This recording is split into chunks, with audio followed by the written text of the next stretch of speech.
السلام علیکم ورحمۃ اللہ وبرکاتہ. نحمده ونصلي على رسوله الكريم اما بعد فقد قال الله تبارك وتعالى في القرآن المجيد اعوذ بالله من الشيطان الرجيم بسم الله الرحمن الرحيم ذلك الكتاب لا ريب فيه هدى للمتقين وقال النبي صلى الله عليه وسلم خيركم ما تعلم القرآن وعلم صدق اللہ العظیم. الہی رونق اسلام کے سامان پیدا کر، الہی رونق اسلام کے سامان پیدا کر، دلوں میں مومنوں کے الفت قرآن پیدا کر. صدر محترم اور اسٹیج پر رونق افروز بزرگان دین، آج کی یوم جمہوریہ کے موقع پر میرا موضوع سخن دنیا کی سب سے پاکیزہ اور مقدس کتاب قرآن پاک. ہمیں چڑھتے سورج کی طرح یقین ہے کہ اس کا ایک ایک حرف سچا اور صادق ہے. وہ قرآن پاک جس کی زبان مقدس اور بیان مقدس اور جو فصاحت و بلاغت کے ٹھاٹھے مارتا سمندر، اور جس کے متعلق ارشاد ربانی ہے کہ قرآن وہ کتاب ہے جس کے صادق اور برحق ہونے میں کوئی شک و شبہ نہیں، اور جس کے بارے میں محسن انسانیت حضور پاک صلی اللہ علیہ وسلم نے ارشاد فرمایا کہ تم میں سب سے بہتر وہ شخص ہے جو قرآن کو سیکھے اور سکھائے. خداوند قدوس ہم سبوں کو قرآن سیکھنے اور سکھانے کی توفیق نصیب فرمائے، آمین. مسلمانوں نہ گھبراؤ، خدا کی شان باقی ہے. مسلمانوں نہ گھبراؤ، خدا کی شان باقی ہے. ابھی اسلام زندہ ہے، ابھی قرآن باقی ہے. نوجوان دوستو، قرآن پاک رب کائنات کی طرف سے عطا کردہ وہ حسین تحفہ ہے جس نے صرف 23 برس کی قلیل مدت یعنی 23 برس کی قلیل مدت میں پورے عالم میں وہ انقلاب برپا کر دیا کہ بڑے سے بڑے فصاح و بلاغا ادبا و شعرا حیران و سنستر رہ گئے. یہی وہ قرآن جن کی آیتوں کو سن کر پتھر دل موم اور پتھریلی آنکھیں بھی بااختیار اشک باری کرنے پر مجبور. دوستو، یہی وہ قرآن ہے جو رہتی دنیا تک انسانوں کے لیے سراپا ہدایت و رحمت ہے. یہی وہ قرآن ہے جس نے رسولوں کی رسالت کا اعجاز بخشا. یہی وہ قرآن ہے جس پر مردہ قلوب کو تازگی بخشی. ہاں، یہی وہ قرآن ہے جس کی برکت سے جنات و شیاطین کا آسمان پر جانا بند ہوا. یہی وہ قرآن ہے جس کی برکت سے عمر فاروق رضی اللہ عنہ کو ایمان نصیب ہوا. یہی وہ قرآن ہے جس کا نظیر پیش کرنے سے ساری دنیا عاجز و قاصر رہی. یہی وہ قرآن ہے جس کا مطلب پیش کرنے سے عرب کے فصیح و بلیغ زبان دانی کا دعویٰ کرنے والے نے گھٹنے ٹیک دیے. یہی وہ قرآن ہے جس کی عبادت کا وعدہ خود خالق کائنات نے فرمایا. یہی وہ قرآن ہے جس کی تلاوت میں دلوں کے واسطے فرحت و بشاشت کا سامان ہے. یہی وہ قرآن ہے جس نے ذہنی قوتوں کو جلا بخشا. یہی وہ قرآن ہے جس پر مردہ قلوب کو تازگی بخشی. یہی وہ قرآن ہے جس کی برکت سے اجرے چمن میں بہار پیدا ہوئی. محترم حضرات، آج کے اس نازک دور میں حفظ کلام پاک کو فضول سمجھا، اس کے الفاظ کو رٹنے کو حماقت بتایا جاتا. کہا جاتا ہے کہ اس کا رٹنا اور بے سمجھے پڑھنا بے سود. مگر افسوس صد افسوس کہ اس قرآن پاک کے بارے میں ہمارا یہ خیال کیا جس کے بارے میں شہن صاحبہ تھا تاجداری مدینہ احمد مصطفیٰ محمد مصطفیٰ عربی صلی اللہ علیہ وسلم نے ارشاد فرمایا: اقرا ورتقی ورتل کما کنت ترتل فی الدنیا فإن منزلک عند آخر آیتہ تقرؤها. کہ قیامت کے دن حافظ قرآن سے کہا جائے گا قرآن پڑھتا جا اور جنت کی درجوں پر چڑھتا جا اور ٹھہر کر پڑھ جیسا کہ تو دنیا میں ٹھہر کر پڑھتا تھا. بس تیرا مقام اور ٹھکانہ وہی ہوگا جہاں تو آخری آیت یعنی والناس پر پہنچے گا. یاد رکھو، یہ قرآن دنیا کی سب سے بڑی نعمت ہے.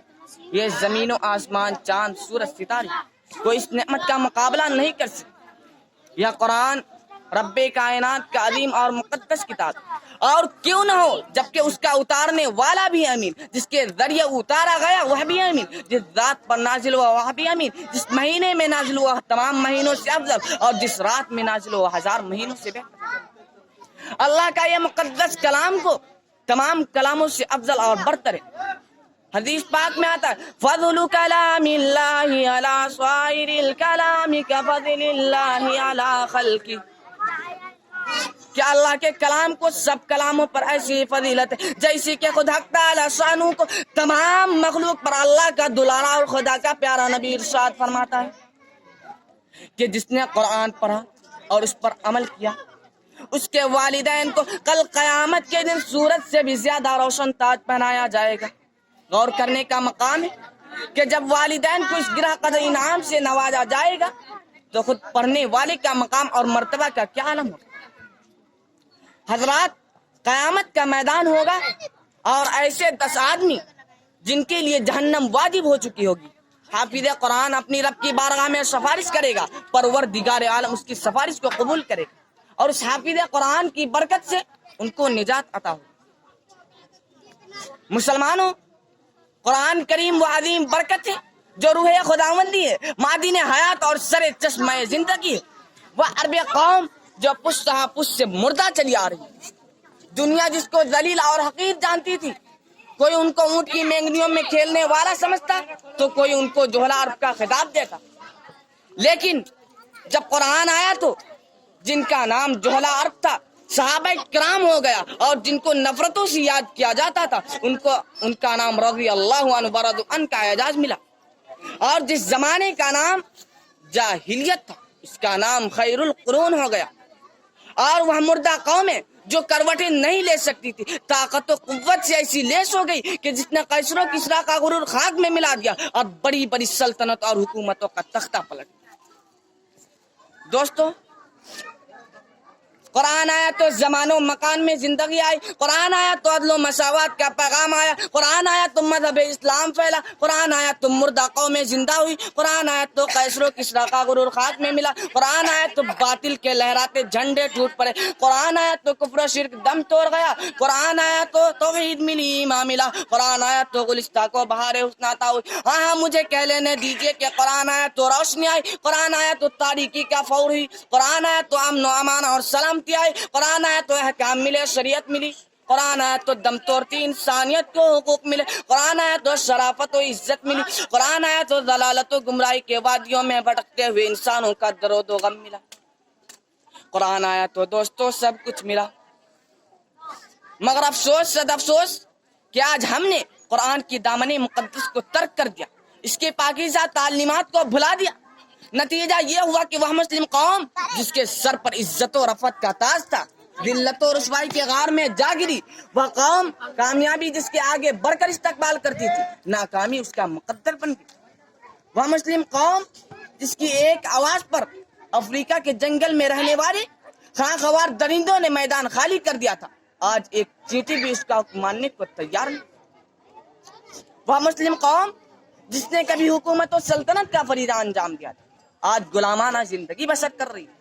وہ مسلم قوم جس کی تاریخ مستقبل تھی۔ مسلمانوں، سمجھو اور ہوشیار ہو جاؤ، غفلت کا پردہ چاک کرو اور قرآن پاک سے وابستہ ہو جاؤ، ورنہ یاد رکھو تاریخ ہمیں کبھی معاف نہیں کرے گی۔ حاضرین یوم جمہوریہ، جانثار صحابہ کرام رضی اللہ عنہ کے کتب خانہ میں قرآن پاک کے علاوہ کوئی کتاب نہ تھی، اسی کو لے کر وہ آگے بڑھے اور کامیابی ان کی قدم چومتی چلی گئی۔ وہ قرآن ہی تھا جس کی برکت سے بدر کے میدان میں 313 نے مکہ کا قسمت پلٹ دیا۔ آج ہمیں کروڑوں مگر دوسری قومیں ہم پر سوار ہے، جان ہماری محفوظ نہیں، مال ہمارا محفوظ نہیں، عزت و آبرو سے ہماری کھلواڑ ہے، نہ ہمارے مدارس محفوظ ہے نہ ہمارے مکاتب محفوظ ہے، ظلم و ستم کی چکی ہمارے لیے گھوم رہی ہے۔ مسلمانوں، ایک دور تھا کہ مسلمانوں کا مقابلہ حامان بن ولی سے ہوتا تھا۔ اس دشمن خدا اور دشمن رسول کو طاقت اور قوت ہے، 60,000 کا فوج لشکر جرار ہے، اسلامی فوجیں 10,000۔ اسلامی فوج کے کمانڈر حضرت خالد بن ولید رضی اللہ عنہ نے مسلمانوں کو اس کا بھی علم نہیں کہ دشمن کے پاس کتنی فوج ہے۔ مشورہ ہوتا ہے اور حضرت خالد بن ولید رضی اللہ عنہ سے کہا جاتا ہے کہ آپ 300 آدمی لے کر جائے اور پتہ لگائے کہ دشمن کا لشکر کہاں ہے، اس کی تعداد کتنی ہے۔ ایک دور تھا کہ مسلمانوں کا مقابلہ حامان بن ولی سے ہوتا تھا۔ اس دشمن خدا اور دشمن رسول کو طاقت اور قوت 60,000 کا فوج لشکر جرار ہے، اسلامی فوجیں 10,000. اسلامی فوج کے کمانڈر حضرت خالد بن ولید رضی اللہ عنہ. مسلمانوں کو اس کا بھی علم نہیں کہ دشمن کے پاس کتنی فوج ہے.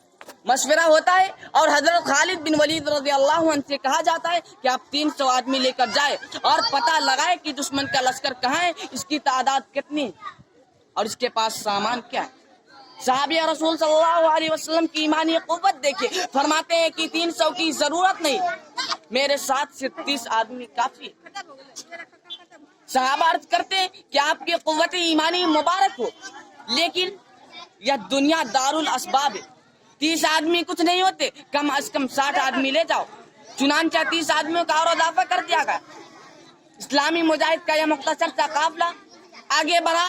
چند میل کے فاصلے پر معلوم ہوتا ہے کہ وہاں دشمن کا لشکر ہے, اس کی تعداد 60,000 ہے.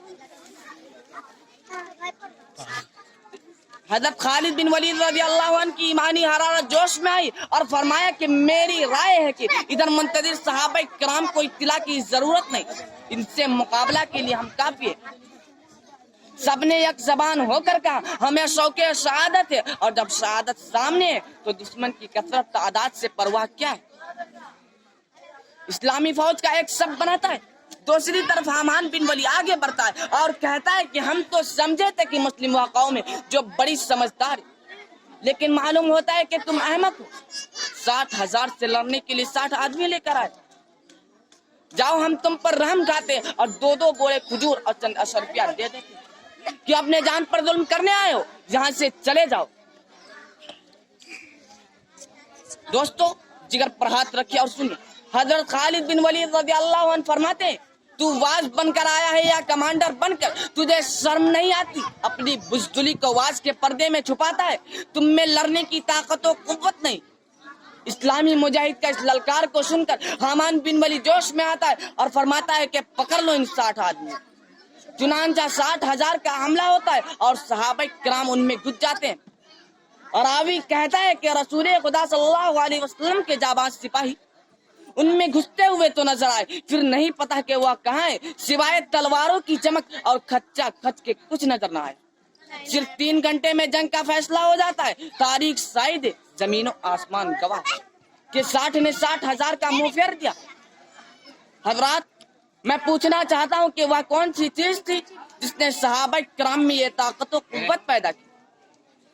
دوستو یہی قرآن پاک تھا جس نے 1 کو 1,000 پر بھاری کر دیا. کسی نے سچ کہا ہے وعدہ غلبہ ہے مومن کے لیے قرآن میں, وعدہ غلبہ ہے مومن کے لیے قرآن میں, پھر جو تو غالب نہیں ہے کچھ ہے کیسر ایمان. دوستو اگر ماضی کی طرح حال و مستقبل کو روشن اور تابناک بنانا چاہتے ہیں تو قرآن پاک سے وابستہ ہونا ہوگا, اسے سینے سے لگانا ہوگا. اور اگر ہم چاہتے ہیں کہ دنیا کے ساتھ ہماری آخرت بھی سنور جائے تو اس کی تعلیمات پر عمل کرنا ہوگا. خدا نہ خواستہ آج ہم نے اپنے بچوں کو 2 پیسے کی لالچ میں دین سے دور رکھا اور ہماری نظر اخروی نعمتوں کے بجائے دنیاوی ڈگریوں پر رہی, تو یاد رکھے خدا کے یہاں جواب دینا ہوگا.